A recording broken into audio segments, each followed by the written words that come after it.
Welcome back friends, welcome to our study channel move on study. तो friends, आज मैं आप लोग के सामने जेटेट यानी फ्रेंड्स झारखंड शिक्षक पात्रता परीक्षा, जिसका फ्रेंड्स आगामी परीक्षा सितंबर के सेकेंड वीक में होने वाला है, आप लोग का जैक के द्वारा डेट डाल दिया गया यानी पोस्ट कर दिया गया। तो चलिए मैं उसके रिगार्डिंग फ्रेंड्स जो प्रीवियस ईयर क्वेश्चन आया था यानी फ्रेंड 2012 में जो क्वेश्चन कंडक्ट करवाया गया था जैक बोर्ड के द्वारा, उसका मैं क्वेश्चन सॉल्यूशन आप लोग को भी लेके आया हूँ। उसके साथ साथ फ्रेंड्स आप लोग देख लीजिए पैटर्न क्या था, क्लियर है। इसके अकॉर्डिंग आप लोग अपना प्रिपरेशन भी कर सकते हैं। इससे पहले वीडियो में अगर आप लोग नए आए हैं तो प्लीज़ हमारे चैनल को सब्सक्राइब कर लीजिए। इससे पहले फ्रेंड्स मैं बहुत सारे कंटेंट के साथ मैं आप लोग को भी जेटेड ग्रुप में 2024 के रिगार्डिंग वीडियो अपलोड किया, तो फ्रेंड्स आप लोग जरूर देख लीजिए।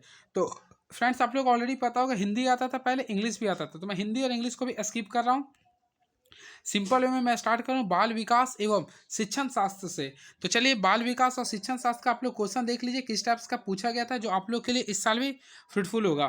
तो देखते हैं पहला क्वेश्चन क्या पूछा है। बुद्धि है तो एक स्वाभाविक मानसिक योग्यता, अंगीकार करने की एक क्षमता, सीखने की एक क्षमता, या ये सभी। तो ऑप्शन के अकॉर्डिंग अगर देखा जाए फ्रेंड्स तो बुद्धि ये सभी होगा, ये सभी होगा। मैं आप लोगों को बताना चाहता हूँ बुद्धि एक स्वाभाविक मानसिक योग्यता भी होता है, अंगीकार करने की क्षमता भी होता है, सीखने की क्षमता भी होता है, यानी ऑप्शन के अकॉर्डिंग देखा तो ये सभी हो गया, क्लियर है। चलिए नेक्स्ट क्वेश्चन। मनोविज्ञान को आधुनिक अर्थ क्या होता है। तो फ्रेंड्स मनोविज्ञान का जो आधुनिक अर्थ होता है मन का अध्ययन होता है। क्या होता है? मन का अध्ययन। मन के अध्ययन को बोलते हैं मनोविज्ञान का आधुनिक, यही अर्थ होता है। चलिए देखते हैं नेक्स्ट क्वेश्चन क्या पूछा गया था।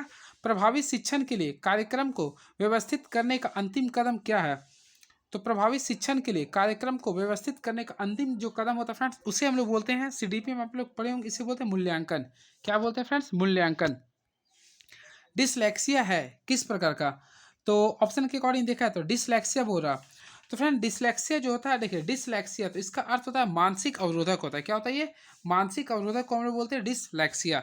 चलिए डिस से आप लोगों का क्वेश्चन आएगा, तो चलिए मैं डिस से आप लोग कुछ क्वेश्चन डिस्कस करता हूँ। सबसे पहले फ्रेंड्स यहाँ पे देखिए भाषा अवरोधक ऑप्शन लिख रहा, तो आप लोग को याद रखिएगा भाषा संबंधित जो कठिनाई होता है उसे बोलते हैं अफेजिया। अफेजिया अगर क्वेश्चन आता है कि अफेजिया क्या होता है, तो भाषा संबंधी जो प्रॉब्लम होता है उसे बोलते हैं अफेजिया, क्लियर है। वही बात करते हैं फ्रेंड, डिसकैलकुलिया होता है, डिसकैलकुलिया होता है, उसका अर्थ होता है गणितीय गणना। डिसलेक्सिया अगर देखिए डिसलेक्सिया, तो अगर आप लोग लक्ष्य साबुन लिप पढ़ते हो तो देखिए पढ़ने में प्रॉब्लम होता है, तो डिसलेक्सिया का अर्थ होता है फ्रेंड्स पढ़ने संबंधी विकार होता है। और डिसग्राफिया अगर बोलता है तो लेखन संबंधी विकार होता है, ठीक है। और डिसग्राफिया यह एक कमी है जो सुसंगत रूप से लिखने की क्षमता को प्रभावित करता है। चलिए हम लोग देखते हैं नेक्स्ट क्वेश्चन क्या है। तो डिसलेक्सिया, देखिए मैं फिर से बोल रहा हूँ, लेक्सिया लेक्सिया ने लक्स साबुन अगर आप लोग पढ़ते होंगे तो देखिए इस टाइप से होता है ना, तो इससे बहुत कोई पढ़ने में प्रॉब्लम करता है, उसे बोलते हैं पढ़ने में कठिनाइयाँ। चलिए वेरी नेक्स्ट क्वेश्चन। प्रेरणा निम्नलिखित किसकी एक कला है। तो फ्रेंड्स प्रेरणा जो होता है एक रुचि पैदा करने की एक कला होती है, तो इसका राइट आंसर होगा क्या होगा, रुचि पैदा करने की एक कला होती है। ऑल्सो इसे हम लोग बोलते हैं फ्रेंड्स मोटिवेशन बोलते हैं, यानी अभिप्रेरणा भी कहते हैं, ठीक है। ये आपके आंतरिक अभिप्रेरणा होती है, ये आंतरिक होता है। जो संज्ञानात्मक क्षेत्र का निम्नतम स्तर क्या होता है।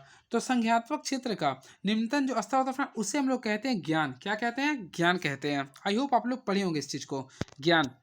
निम्नलिखित में कौन मूल्यांकन से संबंधित नहीं है। तो फ्रेंड्स ऑप्शन के अकॉर्डिंग हम लोग को देखना पड़ेगा क्या क्या ऑप्शन दिया है। शिक्षक की डायरी, फिर फ्रेंड्स आप लोग के बीच लिख रहा है उद्देश्य, ज्ञानार्जन अनुभव, मूल्यांकन कार्ड। तो इसमें आप लोग को ऑप्शन के अकॉर्डिंग अगर देखा है तो इसका राइट आंसर होगा ऑप्शन नंबर ए होगा। शिक्षक की डायरी जो होता है फ्रेंड्स ध्यान से सुनिएगा, शिक्षक की डायरी होता हुआ मूल्यांकन से संबंधित नहीं होता है। बाकी आपका जो ऑप्शन दिया गया था यानी कि उद्देश्य, ज्ञानार्जन अनुभव और मूल्यांकन, ये सभी संबंधित होते हैं। Next question. प्रभावी शिक्षक वह है जो, एक प्रभावी शिक्षक किसे कहेंगे। तो वह है जो छात्रों को प्रोत्साहित करता है कि कैसे पढ़ना है। तो राइट आंसर क्या होगा? ऑप्शन नंबर ए होगा। एक प्रभावी शिक्षक उसे कहते हैं फ्रेंड जो छात्रों को प्रोत्साहित करता है कि कैसे पढ़ना है। तो राइट आंसर क्या होगा? ऑप्शन नंबर ए होगा। Next question. मूल्यांकन का प्रमुख उद्देश्य क्या होता है। तो फ्रेंड्स आप लोग बीच बोल रहे हैं मूल्यांकन का प्रमुख उद्देश्य क्या होता है, इसे इंग्लिश में बोलते हैं इवैल्यूएशन। तो इसका अर्थ होता है संपूर्ण विकास का मूल्यांकन करना। संपूर्ण विकास का मूल्यांकन करना ही होता है मूल्यांकन का प्रमुख उद्देश्य होता है। Next question. सजा का उद्देश्य होता है। तो सजा का उद्देश्य होता है फ्रेंड्स आपने देखिए गलतियों के बारे में सचेत करना। तो राइट आंसर क्या होगा? गलतियों के बारे में सचेत करना। इसका राइट आंसर क्या होगा? ऑप्शन नंबर डी हो गया। वैसे फ्रेंड्स अगर आप लोग सीडीपी का क्वेश्चन सॉल्व करते हैं या फिर आप लोग जब भी बनाते हैं तो आप लोग अपना माइंड का सिक्स सेंस ऑर्गन यूज कीजिएगा। क्लियर है? तो आप लोग सभी ऑप्शन को पढ़ लीजिएगा, उसके अकॉर्डिंग देखिएगा।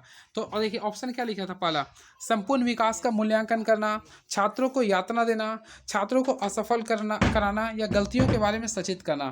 तो सजा का सिंपल अर्थ होता है गलतियों के बारे में सचेत करना। क्लियर है? आई होप आपको अच्छा लग रहा होगा। चलिए देखते हैं नेक्स्ट क्या है। एक बच्चे को शुरुआत में किससे लिखने का सिखाया था? तो जब भी फ्रेंड्स एक बच्चे को लिखने के लिए शुरू में पेंसिल से सिखाया था, लेकिन इसमें ऑप्शन बुक में तो इसका राइट आंसर लिखा चौक, लेकिन फ्रेंड जहाँ तक कि बोलते हैं इसमें पेंसिल से लिखने सिखाना चाहिए था, पेंसिल होना चाहिए। नेक्स्ट, किशोरावस्था टीन की उम्र किसके बीच होती है? तो फ्रेंड्स होपली आप लोगों को पता होगा किशोरावस्था का टीन का जो उम्र होता है 13 से लेकर 18 वर्ष होता है। क्या होता है? 13 वर्ष से लेकर 18 वर्ष होता है।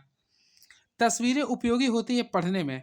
तो फ्रेंड तस्वीरें जो उपयोगी होती है पढ़ने में तो होती है, लेकिन साथ में ये आपको इंटरेस्ट को बढ़ाता है, यानी रुचि को बढ़ाने में भी मदद करती है। तो राइट आंसर क्या होगा? ऑप्शन नंबर ए, रुचि को बढ़ाने में भी मदद करता है। निम्नलिखित में कौन एक उपयुक्तता परीक्षा यानी एप्टीट्यूड टेस्ट का उद्देश्य नहीं है? विश्वास बढ़ाना, सरल रचना, कल्पना की जांच करना या शारीरिक आयु का जांच करना। तो देखिए इसमें बोला एप्टीट्यूड टेस्ट। तो फ्रेंड्स अभी आप लोग जो पेपर दे रहे होंगे, क्लियर है, आप लोग जो पेपर देंगे ऑफलाइन पेपर, वो आप लोग का एप्टीट्यूड टेस्ट होगा। तो उसमें आप लोग आपका विश्वास भी बढ़ाया जाता है, सरल रचना भी होता है, कल्पना की भी जांच करता है। लेकिन फिजिकल जो शारीरिक जांच करना ये आप लोग का फिजिकल टेस्ट होता है। तो ये आपका एप्टीट्यूड टेस्ट के अंदर नहीं आता। तो राइट आंसर क्या होगा? ऑप्शन नंबर डी हो गया। वेरी नेक्स्ट क्वेश्चन, यदि एक नवयुवक शिक्षार्थी किसी विषय में रुचि कम दर्शाता दिखाई देता है तो शिक्षक को क्या करना चाहिए? तो देखिए उस विषय पर एक रोचक क्रियाकलाप करना चाहिए, उसे खेलने देना चाहिए, उसे कुछ देर के लिए सो जाने को कहना चाहिए, उसे शांतिपूर्वक बैठने को कहना चाहिए। तो फ्रेंड्स उस शिक्षक को उस विषय में एक रोचक क्रियाकलाप करना सिखाना चाहिए ताकि उससे वह अभी इंटरेस्ट जगाए और वो पढ़ सके। गहन पढ़ाई से छात्रों को किस प्रकार का शब्द संग्रह में बढ़ोतरी होती है? तो फ्रेंड्स गहन पढ़ाई से एक छात्रों में सक्रिय बढ़ोतरी होती है। तो इसका राइट आंसर क्या होगा? एक्टिविटी होगा, यानी राइट आंसर सी हो गया। बच्चों के विकास के किस चरण के दौरान सृजनात्मकता और कल्पना शक्ति अत्यधिक प्रबल होती है? तो फ्रेंड्स इसका जो राइट आंसर होगा ऑप्शन नंबर डी होगा, यानी कि प्रारंभिक किशोरावस्था के समय सृजनात्मकता और कल्पना शक्ति पर अत्यधिक प्रबल होती है। ये आप लोग ध्यान में रखिएगा, काफ़ी अच्छा क्वेश्चन था ये। चलिए नेक्स्ट क्वेश्चन देखते हैं क्या पूछा है। एफ जी फ्रेड मेथड का प्रयोग निम्नलिखित में से किसकी शिक्षा देने के लिए किया जाता है? तो फ्रेंड्स अगर आप लोग एफ जी फ्रेड मेथड का प्रयोग किए होंगे या फिर बीएड में पढ़े होंगे तो इसका सिंपल जो होता अर्थ होता है बुनियादी गतिविधियों को शिक्षा देने के लिए प्रयोग किया जाता है। तो राइट आंसर क्या होगा? बुनियादी गतिविधियों के लिए होता है। चलिए देखते हैं नेक्स्ट क्वेश्चन क्या पूछ रहा है। कौन सा तथ्योक्ति गेस्टाल्ट सिद्धांत पर आधारित है? तो ऑप्शन के अकॉर्डिंग देखा जाता है तो संपूर्ण से अंत की तरफ बढ़ना यही होता है, यानी संपूर्ण से अंश की तरफ बढ़ना तथ्योक्ति गेस्टाल्ट का सिद्धांत होता है। नेक्स्ट क्वेश्चन, एक स्कूल का वातावरण कैसा होना चाहिए? पिछड़ा, प्रगामी, खुशहाल या आनंदमयी? तो फ्रेंड्स आप लोग खुद से बता सकते हैं एक स्कूल का जो वातावरण होना चाहिए वो कैसा होना चाहिए? आनंदमयी होना चाहिए, आनंदमयी होना चाहिए। क्या करना चाहिए जब एक छात्र कक्षा में ध्यान नहीं देता है? तो ऑप्शन आप लोग खुद पढ़िए। पहला, कक्षा में विषय के बारे में कुछ रुचिपूर्ण बातें बताना चाहिए, ये पॉसिबिलिटी होनी चाहिए। उसे कक्षा से बाहर चले जाना चाहिए, नहीं होना चाहिए कभी ऐसा। उसे चेतावनी देना चाहिए, कभी भी नहीं ऐसा करना चाहिए। उससे पढ़ने के लिए बाध्य करना चाहिए। तो फ्रेंड्स ऑप्शन के अकॉर्डिंग देखा तो राइट आंसर क्या? ऑप्शन नंबर ए होगा, कक्षा में विषय के बारे में कुछ रुचिपूर्ण बातें बताना चाहिए। वर्ताव को निम्नलिखित में से किस रूप में जाना जाता है? तो फ्रेंड्स मैं आप लोगों को बताना चाहता हूँ वर्ताव को प्रतिक्रियाओं के पुलिंदा के रूप में जाना जाता है। तो राइट आंसर क्या होगा? देखिए ऑप्शन नंबर बी होगा, प्रतिक्रियाओं के पुलिंदा के रूप में जाना जाता है। तो ऑप्शन नंबर बी होगा। चलिए हम लोग नेक्स्ट क्वेश्चन देखते हैं क्या पूछ रहा है। शिक्षा की कौन सी विधि ज्ञान के अधिकतम प्रयोग को प्रोत्साहित करती है? तो फ्रेंड्स मैं आप लोगों को बताना चाहता हूँ शिक्षा की समस्या समाधान विधि ज्ञान के अधिकतम प्रयोग को प्रोत्साहित करते हैं। तो इसका राइट आंसर क्या होगा? समस्या समाधान विधि होगा। क्लियर है? ये काफी तगड़ा क्वेश्चन था ये, ठीक है। चलिए नेक्स्ट क्वेश्चन देखते हैं क्या है। खराब लिखावट का निम्नलिखित में किससे लेना देना नहीं है? शारीरिक त्रुटि, बुद्धि, गलत मुद्रा या थकावट से? तो फ्रेंड्स अगर आप लोग देखते हैं किससे लेना देना नहीं होता है तो खराब लिखावट का बुद्धि से कोई लेना देना नहीं होता है। राइट आंसर क्या होगा? ऑप्शन नंबर बी हो जाएगा। क्लियर है? सॉरी नहीं गलत हो जाएगा इसमें, हाँ सही बुद्धि हो जाएगा। चलिए नेक्स्ट क्वेश्चन, एक सम्मिलित कक्षा में संबंध मूल्य क्या होते हैं? तो फ्रेंड्स आप लोग इंक्लूसिव एजुकेशन पढ़े होंगे। तो समावेशी कक्षा में संबंध जो मूल्य होते हैं उसे क्या कहते हैं? तो फ्रेंड्स इसे हम लोग बोलते हैं सहयोग। क्या होता है? सहयोग होता है, यानी कि एक दूसरे को कंप्रोमाइज करना होता है। एक पाठ योजना है एक। तो फ्रेंड्स ऑलरेडी आप लोग पढ़े होंगे पाठ योजना, ये आप लोग बीएड सेमेस्टर में बनाए होंगे, क्लियर है। तो एक पाठ योजना क्या होता है आप लोग को मैं बताना चाहता हूँ फ्रेंड्स, ये विस्तृत कक्षा शिक्षण एक योजना होता है ये, यानी कि देखा तो राइट आंसर क्या होगा? ऑप्शन नंबर ए होगा। शिक्षा प्राप्त करने के किस चरण में एक बच्चा भावपूर्ण समस्याओं और बहुल परिकल्पनाओं को उत्पन्न करने में समर्थ हो जाता है? तो फ्रेंड्स अगर इसे आप लोग पढ़ते हैं तो इसका राइट आंसर होगा औपचारिक क्रियाएं। क्या होगा? औपचारिक क्रियाएं में होता है। परीक्षा पास करने की पहल को किससे प्रोत्साहित किया जाना चाहिए? तो देखिए परीक्षा पास करने की पहल को याद रखेंगे आप लोग, परीक्षा पास करने की पहल को प्रेरणा से प्रोत्साहित करना चाहिए। किससे करना चाहिए? प्रेरणा से करना चाहिए। अभिजात समूह कब तैयार होते हैं? तो आप लोग को मैं बताता हूँ फ्रेंड्स, अभिजात समूह प्रारंभिक बचपन में ही प्रारंभ तैयार होते हैं, प्रारंभिक बचपन में ही प्रारंभ तैयार होते हैं। समूह परियोजना कार्य मदद करता है। तो मैं आप लोग बताना चाहता हूँ फ्रेंड्स, समूह परियोजना सहयोग, विवेचनात्मक सोच और समस्या समाधान को विकसित करने में ये मदद करता है। राइट आंसर क्या होगा? ऑप्शन नंबर ए ही होगा, क्लियर है। तो होपली आप लोग को फ्रेंड्स मैं अभी 60 क्वेश्चन बता दिया हूँ। चलिए अब देखते हैं विज्ञान और गणित का क्वेश्चन किस टाइप से पूछा गया था। तो चलिए मैं विज्ञान और गणित का भी क्वेश्चन देख लेता हूँ किस टाइप से आस्क किया गया था। गणित और विज्ञान, जल को शुद्ध करने का आम तरीका क्या है? तो फ्रेंड्स अगर आप लोग पढ़े होंगे तो जल को शुद्ध करने का सबसे जो आम तरीका जो होता है उसे बोलते हैं आर्सेनिक मिलाकर। क्या होता है ये? आर्सेनिक मिलाकर आप लोग जल को शुद्ध कर सकते हैं। तो राइट आंसर क्या होगा? ऑप्शन नंबर डी होगा। नेक्स्ट क्वेश्चन, विज्ञान पढ़ाने का मुख्य उद्देश्य होना चाहिए। तो फ्रेंड्स मैं आप लोगों को बताना चाहता हूँ विज्ञान पढ़ाने का मुख्य उद्देश्य होना चाहिए बच्चों को स्वास्थ्य। तो फ्रेंड्स मैं डिस्कस कर रहा हूँ, आप लोग केवल मेरे डिस्कस के साथ बने रहिए। देखिए विज्ञान पढ़ाने का मुख्य उद्देश्य होना चाहिए।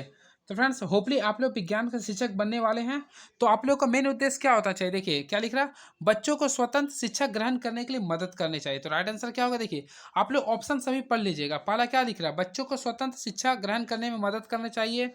बच्चों के मस्तिष्क में विषय वस्तु भरना, कभी नहीं विषय वस्तु भरना चाहिए। बच्चों की जिज्ञासा को दबाना, ये तो होगा ही नहीं। तथास्थित विषय वस्तु में बच्चों को अभिभारित करना, ये भी नहीं होगा। तो राइट आंसर क्या? ऑप्शन नंबर ए होगा। किससे होकर ध्वनि प्रसारित नहीं होती है? तो फ्रेंड्स आप लोग ऑलरेडी पढ़े होंगे ध्वनि किससे प्रसारित होती है।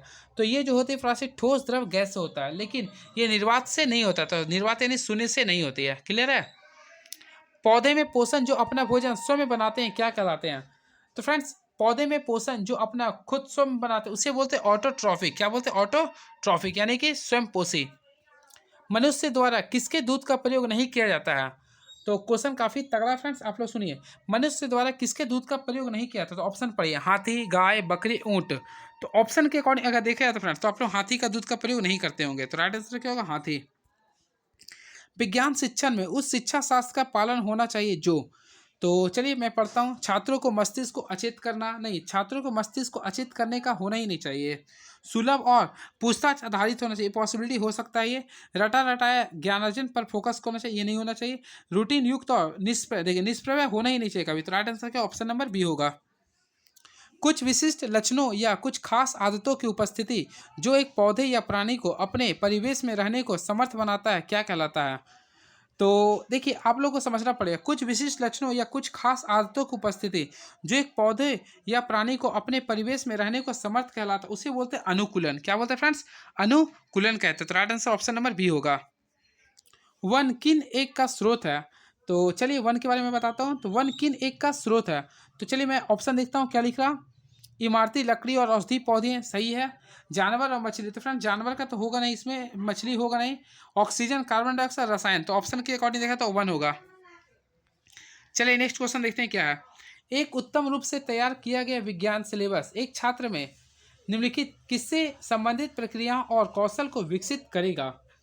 तो चलिए इसके बारे में डिस्कस करते हैं क्या लिखा। देखिए सामग्री का शीघ्र याद करना, फ्रेंड्स शीघ्र याद करना जब भी रहेगा तो नेगेटिव थॉट्स होता है, तो ये इसका राइट आंसर क्या हो? गलत हो जाएगा ये, ठीक है। जांच, समस्या समाधान और उच्च क्रम सोच, तो फ्रेंड्स ये हो सकता है, पॉसिबिलिटी ये होना चाहिए, ठीक है। चलिए देखता हूँ नेक्स्ट क्वेश्चन, भौतिक कार्यकलाप और खेलकूद, ये सभी, तो फ्रेंड्स ये सभी तो नहीं होगा, लेकिन ऑप्शन के अकॉर्डिंग देखा तो राइट आंसर भी होगा। चलिए नेक्स्ट क्वेश्चन देखते हैं, किस प्रकार का वस्त्र तंतु पौधे से प्राप्त नहीं होता है। तो फ्रेंड्स यहाँ बोला तंतु पौधे से प्राप्त नहीं होता, तो ऑप्शन के अकॉर्डिंग हम लोग देखें, देखिए सूती आप लोगों का तंतु पौधे से प्राप्त होता है, लिनेन भी प्राप्त होता है, जूट भी प्राप्त होता है, लेकिन सिल्क जो होता है वह रेशम से प्राप्त होता है। तो राइट आंसर क्या होगा? Option number C is the right answer. चलिए देखते हैं 71 क्या लिख रहा। हमारे शरीर के विकास और मरम्मत में कौन सा पोषक तत्व मदद करता है? तो फ्रेंड्स ये काफ़ी इजी क्वेश्चन है ये। तो आपके शरीर और हमारे शरीर में जो बॉडी का जो निर्माण करता है वह प्रोटीन जो है विकास और मरम्मत का कार्य करता है। तो राइट आंसर क्या होगा? ऑप्शन नंबर सी होगा, प्रोटीन। क्लियर है? और ऊर्जा देने का जो कार्य करता है वह कार्बोहाइड्रेट, और सबसे ज़्यादा जो ऊर्जा देता है वह वसा देता है, 9.1 कैलोरी देता है। टॉर्च बल्ब है एक। तो फ्रेंड्स ऑलरेडी आप लोग जानते होंगे टॉर्च बल्ब क्या है, तो एक प्रदीप्त वस्तु है। क्या ये प्रदीप्त वस्तु हो गया? चलिए नेक्स्ट क्वेश्चन देखते हैं क्या है। कौन खाद का एक संगठन नहीं है? तो फ्रेंड्स क्वेश्चन पूछा कौन खाद का एक संगठन नहीं है, तो ऑप्शन के अकॉर्डिंग कार्बोहाइड्रेट होता है, खनिज भी होता है, वसा भी होता है, लेकिन प्रोटोजोआ एक खाद का संगठन नहीं होता। तो option number C is the right answer. चलिए नेक्स्ट क्वेश्चन देखते हैं क्या पूछा गया था। जल में पूर्णतः घुलनशील पदार्थ है, तो जल में घुलने वाला घुलनशील पदार्थ कौन है? चौक, पाउडर, पत्थर, बालू या चीनी? तो ऑप्शन के अकॉर्डिंग आप लोग देखेंगे तो क्या होगा? चीनी होगा। लंबी अवधि तक पोषक तत्वों की कमी से होते हैं, तो लंबी अवधि तक पोषक तत्वों की कमी से क्या होता है? मानसिक रोग, थकावट व तनाव, उत्तम और हष्ट पुष्ट स्वास्थ्य या अल्पता रोग? तो देखिए पोषक तत्वों की सबसे ऑप्शन के अकॉर्डिंग अगर देखा है तो राइट आंसर होगा एनीमिया, अल्पता रोग होता है। एक सर्किट को बनाने या तोड़ने में किस सर्किट तत्व का प्रयोग किया जाता है? तो फ्रेंड्स किसी भी सर्किट को बनाने या तोड़ने में जिसका प्रयोग किया जाता है उसे हम लोग बोलते हैं स्विच। क्या बोलते हैं? स्विच हो गया। क्या होता है? स्विच हो गया। आई होप आप लोग देखे होंगे घर में भी। चलिए नेक्स्ट क्वेश्चन। घर्षण बल हमेशा लगता है, तो घर्षण बल हमेशा जो लगता है वह गति के दिशा के विपरीत लगता है, गति के दिशा के विपरीत लगता है। तो राइट आंसर क्या होगा? ऑप्शन नंबर सी होगा। विज्ञान पढ़ने के लिए समस्या समाधान और पूछताछ अधिगम का सार भाग क्या है? तो चलिए इसका हम लोग देखते हैं क्या ऑप्शन पूछा। देखिए 78 क्वेश्चन है, आप लोग ध्यान से सुनिएगा। ऑप्शन, वे आचरण जो आंकड़े और साक्ष्य प्राथमिक स्थिति को दर्शाते हैं, तो बिल्कुल ये हो सकता है। ये प्रत्येक चीज के विषय में अंतहीन वाद विवाद करना, फ्रेंड्स वाद विवाद होगा नहीं, नेगेटिव थॉट है ये। असंगत और तर्कमात्मक होना, तो असंगत एक नेगेटिव हो गया तो ये कैंसिल कर देंगे। जो सत्य है उसके बारे में विश्वास और निष्ठा करना, ये पॉसिबिलिटी हो सकता है, लेकिन ऑप्शन के अकॉर्डिंग तो ये ज़्यादा पॉसिबल लग रहा। तो राइट आंसर क्या होगा? ऑप्शन नंबर ए होगा। चलिए देखते हैं 79 किस टाइप्स का क्वेश्चन पूछ रहा है आप लोग का। किसी पिंड पर बल के प्रयोग के कारण निम्नलिखित में से कौन नहीं हो सकता? आकृति में बदलाव। तो फ्रेंड्स अगर आप लोग कोई पिंड पर बल लगाते हैं तो बिल्कुल आकृति में बदलाव होता है, गति की दिशा में बदलाव होता है, गतिशील वस्तु की चाल में परिवर्तन, ये 110% होगा। एक वस्तु का विद्युत आवेश में परिवर्तन, तो फ्रेंड विद्युत आवेश में परिवर्तन कभी नहीं होता। तो राइट आंसर क्या होगा? 79 का डी होगा। विद्युत करंट कंडक्टरों के द्वारा प्रवाहित होता है, विद्युत कंडक्टर कौन सा है? तो विद्युत कंडक्टर फ्रेंड उसे कहते हैं जिससे करंट आसानी से प्रवाहित होता है। तो ऑप्शन के अकॉर्डिंग अगर देखा जाए तो चांदी, कांच, हवा या प्लास्टिक। तो चांदी से विद्युत धारा आसानी से प्रवाहित होती है। तो राइट आंसर क्या होगा? चांदी। देखिए नेक्स्ट क्वेश्चन, एंथर किसका एक भाग है? तो फ्रेंड्स एंथर जो होता है आप लोग को मैं बताना चाहता हूँ। देखिए ऑप्शन, पिस्टिल, स्टेमन, स्टिग्मा या पेडेसल। तो एंथर जो होता है वह स्टेमल का एक भाग होता है। किसका होता है फ्रेंड्स? स्टेमन का होता है। ये आप लोग ध्यान में रखेंगे। पौधे और प्राणियों में पाए जाने वाले विशिष्ट लक्षणों की उपस्थिति जिसके चलते हुए एक वातावरण में रह सकते हैं क्या कहलाता है? फिर से क्वेश्चन आप लोग ध्यान से देखिए क्या लिख रहा है। पौधे और प्राणियों में पाए जाने वाले विशिष्ट लक्षणों की उपस्थिति जिसके चलते हुए एक वातावरण में रह सकते हैं क्या कहलाता है? तो फ्रेंड्स इसे हम लोग जो कहते हैं आप लोग ध्यान से सुनिएगा, अनुकूलन कहते हैं। क्या बोलते हैं? अनुकूलन कहते हैं। तो राइट आंसर क्या होगा? Option number C is the right answer. And very next question, वातापेक्षी श्वसन में ग्लूकोज किसकी उपस्थिति में टूट जाता है? तो मैं आप लोगों को बताना चाहता हूँ फ्रेंड्स, वातापेक्षी श्वसन में ग्लूकोज किसकी उपस्थिति में टूट जाता है? तो इसका जो राइट आंसर होगा फ्रेंड्स ऑप्शन नंबर ए होगा। क्या होगा? ऑप्शन नंबर ए होगा, यानी कि ऑक्सीजन की उपस्थिति में क्या होता है? टूट जाता है। ऑक्सीजन की उपस्थिति में क्या होता है? टूट जाता है ये। मनुष्यों में हन अस्थि को क्या कहता है? देखिए मनुष्यों में हन अस्थि को क्या कहा जाता है? तो मनुष्य में हनास्थि को जो कहते हैं फ्रेंड्स उसे बोलते हैं मैंडिबल। क्या बोलते हैं? मैंडिबल। तो राइट आंसर क्या होगा? ऑप्शन नंबर डी होगा। पौधों की स्थानिक प्रजातियां क्या है? तो क्वेश्चन काफी तगड़ा है। चलिए मैं पौधों की स्थानिक जनजाति के बारे में बताता हूँ। तो देखिए पौधे जो स्वतंत्र सर्वत्र पाए जाते हैं तो ये नहीं होगा।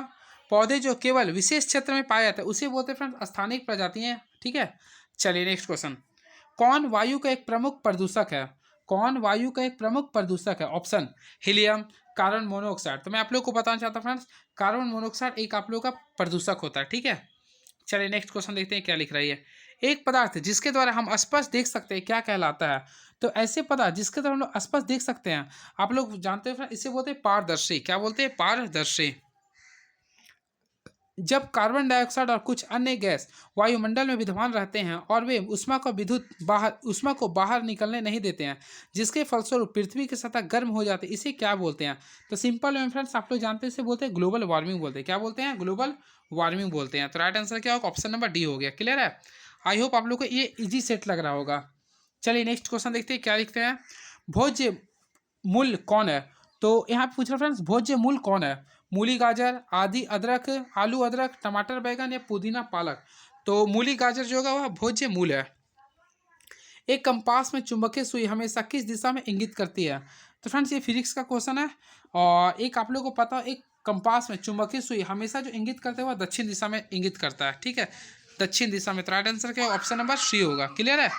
ऑप्शन नंबर सी होगा। चलिए देखते हैं नेक्स्ट क्वेश्चन।